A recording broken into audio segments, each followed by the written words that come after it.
I'm so fucking done with this world. I'm so tired of it. I'm so fucking tired of this selfish, idiotic behavior. I have one. Hello, City Hall. My name's Lawrence. I work with Heartspark Press.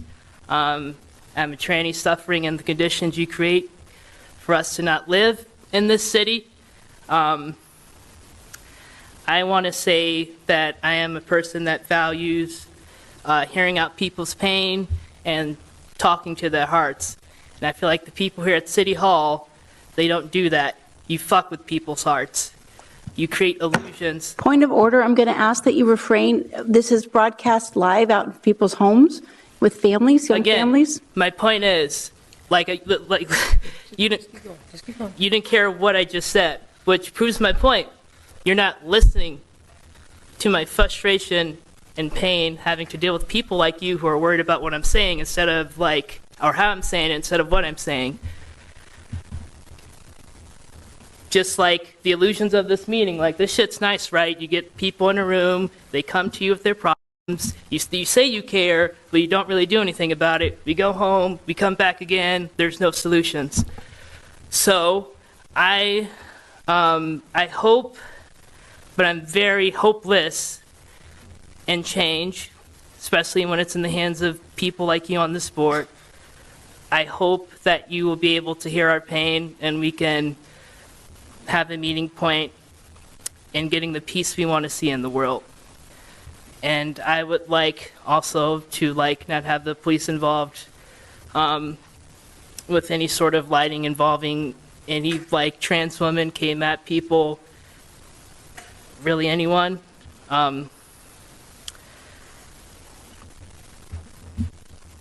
I'm so fucking done with this world. I'm so tired of it. I'm so fucking tired of this selfish, idiotic behavior. I have 1, 2, I have 3 fucking inhalers. 3! And I also have to carry this fucking iron lung with me anywhere I goddamn go. Just in case if these don't work and you have the nerve to tell me that you have a doctor's note not to wear this. If any doctor gave you that, it's because you're that fucking weak you can't wear a piece of cloth. You're a fucking selfish bitch. And if your husband does that too in public, I hope you both catch COVID. I hope you both understand how serious this is. My 4-year-old needs me. My disabled husband who broke his spine in 2016 fucking needs me. I'm the only one doing anything at my house because they need me. And you're selfish trying to take me away from them. Point of privilege. Quick point of personal privilege. Yes. Guys, first of all, James Jackson, Sacramento, he, him.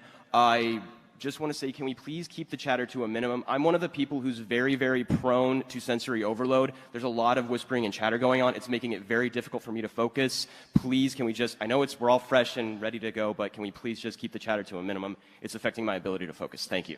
Thank you, comrade. Okay, is there a speaker against name, chapter, pronoun? Point of personal privilege. Yes.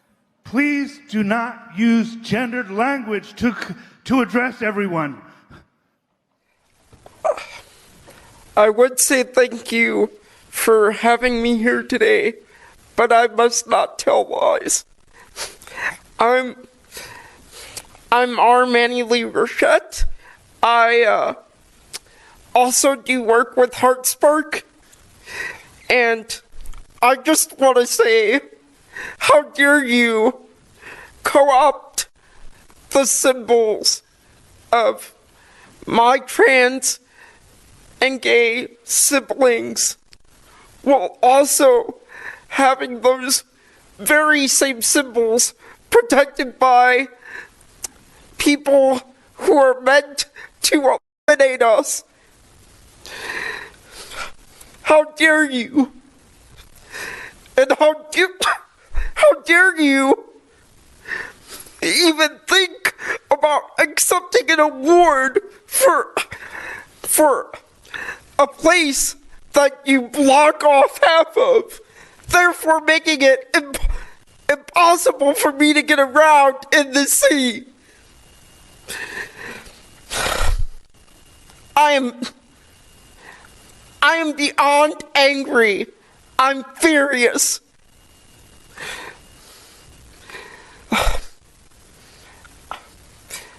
I'm furious that this town even has the nerve to claim progressivism. Even though we all know progressivism is proto-fascist anyway.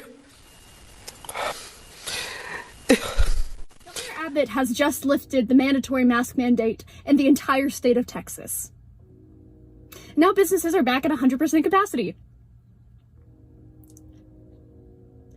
So when there's a giant spike in our country, you're gonna know exactly who to blame. You can say don't mess with Texas all you want. You know who can mess with Texas? The wrath of God. Viruses don't care about your weird state pride. Get over it. Is there a limit or a cap to the number of unaccompanied minors that are going to be allowed into the U.S.? A limit or a cap? Should we send some kids who are 10 back at a certain point? Is that what you're asking me? I'm not setting the policy here. I'm just asking you what the Biden administration's policy is. Is there a limit to the number of children that will be allowed in? I mean, the numbers we're hearing now, 565 on average every day. I'm just curious what the end game is here. How many ultimately would be allowed in? Well, I think where we are is we're focused on some of the very specific numbers. No, fuck you, George. We don't want to hear a goddamn thing you have to say. You talk so think fucking much. No, you shut the fuck up. No. I think what's smart is not to I think what's smart is not to tone police people because people are angry, and so what matters is what they're saying, not how they're saying it. Why is it all? I would say do better, but I know y'all are just, you're doing your job. And your job is to oppress my family. I hope when you go home at night to your comfortable houses, to your middle-class lives where you have to worry about nothing, that you think of me and that it hurts you terribly. Because that is all I can hope for, since I don't have hope for much else. I give up the rest of my time. Thank you. Sorry, I can't just yell.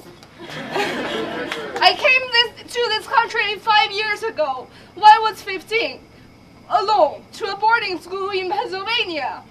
And what I heard all this, if you don't speak English, go home. If you don't speak English good enough, go home. I don't date Asians, and I'd like to have sex with a girl from all the continents. That's why I want to date you. And while I was walking down the street from my high school to Walgreens, I was walking with 3 of my friends from both China and Taiwan.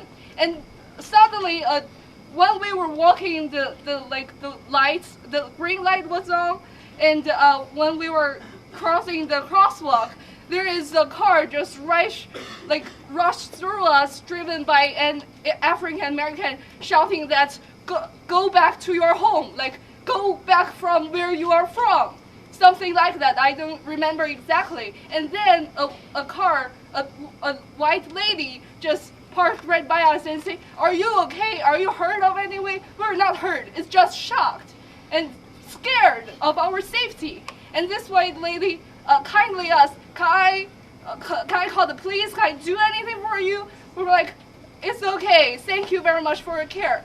The point I'm making here is that we should not distinguish people by their race or gender or anything. Black people can be racist. White people, sorry. Oh no. I will make it. I will drag this out. Let her talk. Sorry. I just mean that we have to look people individually. There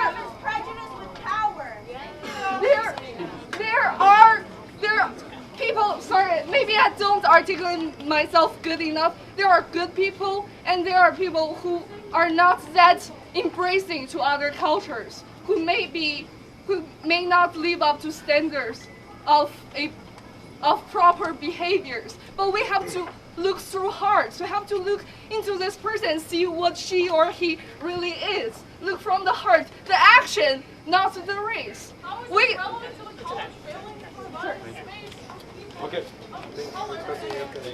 I want to bring it back to what Jincy said, and that was driving back the attention to the person, and that is we want a commitment to the temporary and a permanent space right now. So we can educate people. They need to learn about it. Us, to educate us on who we are.